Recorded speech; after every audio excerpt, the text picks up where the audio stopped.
Good morning दोस्तों। आज दुर्लभचरा पत्ती फील्ड में असम राज्य के भाजपा के सभापति रंजीत दास जी आने वाले हैं। मेरा उनसे कुछ सवाल था। 1 नंबर, चाय बागान छात्रों को मेडिकल कॉलेज भर्ती में अमान्यपूर्वक रोक। दूसरा, किसान सम्मान निधि स्कीम चाय बागान लोगों का नाम क्यों काटा गया। तीसरा, हिंदी भाषा पर सौतेला व्यवहार असम सरकार क्यों कर रही है। मुझे ये जानना था, ऐसा क्यों हो रहा है हमारे साथ। अभी कुछ छात्रों को मेडिकल कॉलेज में दाखिला मिला था, सम्मानपूर्वक उनका भर्ती हुआ था। बीच में जनजाति समुदाय दिखाकर उनको क्यों रिजेक्ट किया गया, इस बात की जानकारी चाहिए मुझे। मैं बराक वैली चाय बागान की तरफ से उनसे पूछना चाहता हूँ कि आखिर ऐसा क्यों हो रहा है हमारे साथ। क्या हम सिर्फ चाय बागान निवासी सिर्फ वोट देने के लिए पैदा हुए हैं क्या? सिर्फ हमारे वोट से ही उनको मतलब है सारे नेताओं को, और कुछ नहीं चाहिए उनको? सिर्फ वोट लेना है उनको और कुछ नहीं, बस वोट चाहिए। आज आ रहे हैं, बीच में हेमंत बिस्वा शर्मा जी मेडिकल कॉलेज के लिए बड़े बड़े डिंगे हाँक के गए थे, भाषण दे के गए थे। एक मंत्री हो के 4-5 साल हो गया, आज तक मेडिकल कॉलेज का कोई नामो निशान नहीं है। अब आ रहे हैं हमारे सभापति जी असम राज्य के, अब पता नहीं ये क्या क्या फेंक के जाएंगे, और समेटने के लिए पूरा टी गार्डन निवासी पहुंचेंगे वहां पे, और उनके पार्टी के कार्यकर्ता लोग ताली बजाने के लिए, और कुछ नहीं। मुझे तो शर्म आ रही है उन लोगों पर जो वहाँ पर जाते हैं जिंदाबाद के नारे लगाने के लिए। क्या उन सभी कार्यकर्ताओं में हिम्मत है उनसे ये सवाल करने के लिए जो मेरा 3 सवाल है? अगर है, अगर पार्टी के कार्यकर्ता कहते हो ना अपने आप को, तो आज दिखा दो, जाओ दिखा दो कि हाँ हम में दम है। जाओ पूछ लो ये सवाल उनसे। मेरा उन पार्टी के कार्यकर्ताओं से ये अनुरोध है, अगर आप चाय बागान के लिए लड़ सकते हो, कुछ कर सकते हो ना, तो ये सवाल उनसे करो, हिम्मत है तो।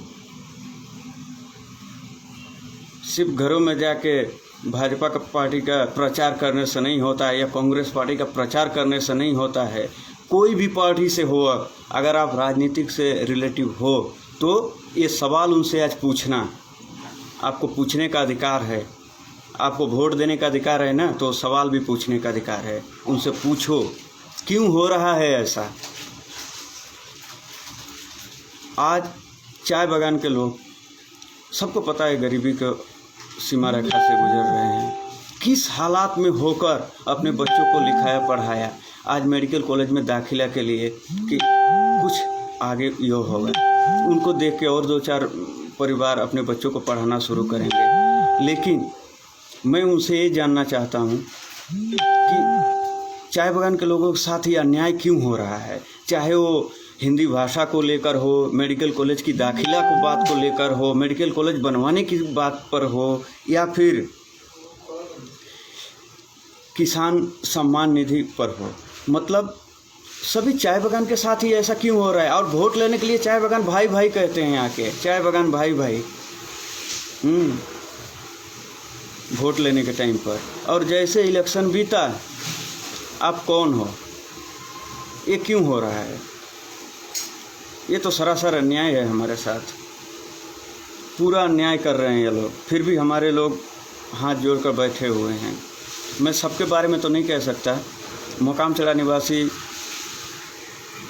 सुभाष कानू जी हैं, उनकी लड़की शालिनी कानू आज किस हालात से गुजर के उन्होंने अपनी लड़की को पढ़ाया लिखाया, हाँ, इनके बारे में कोई नहीं सोच रहा है।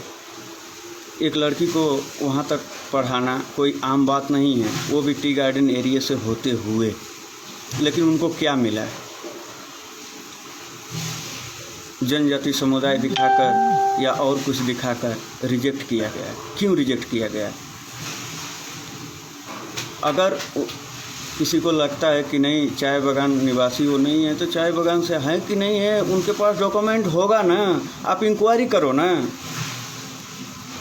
इंक्वायरी कर लो, उनके पास प्रूफ है या नहीं है। नहीं है तो कोई बात नहीं, लेकिन अगर है तो क्यों रिजेक्ट हुआ?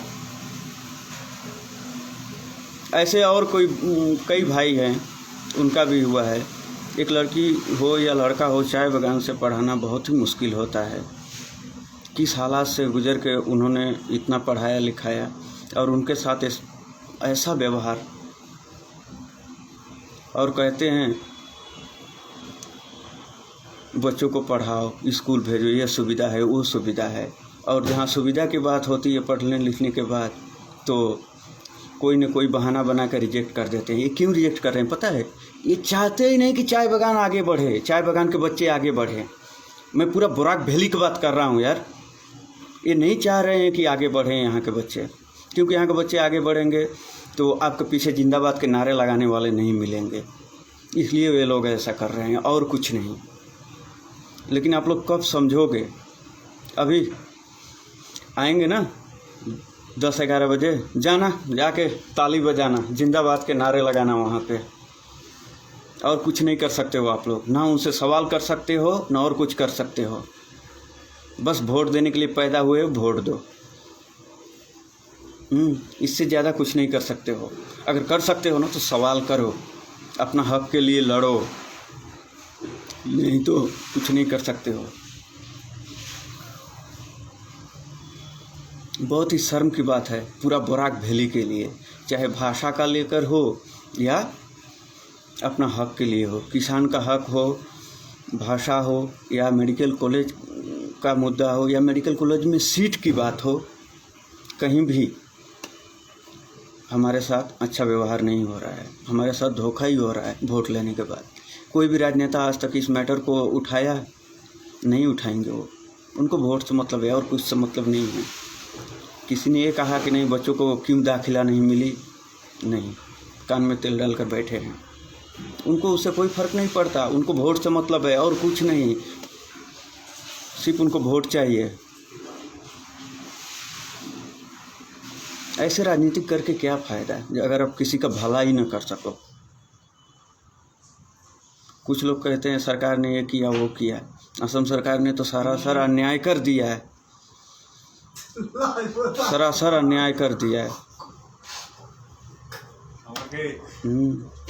सरासर अन्याय किया। और अब क्या बोलूं, बाकी आप लोग खुद समझदार हो।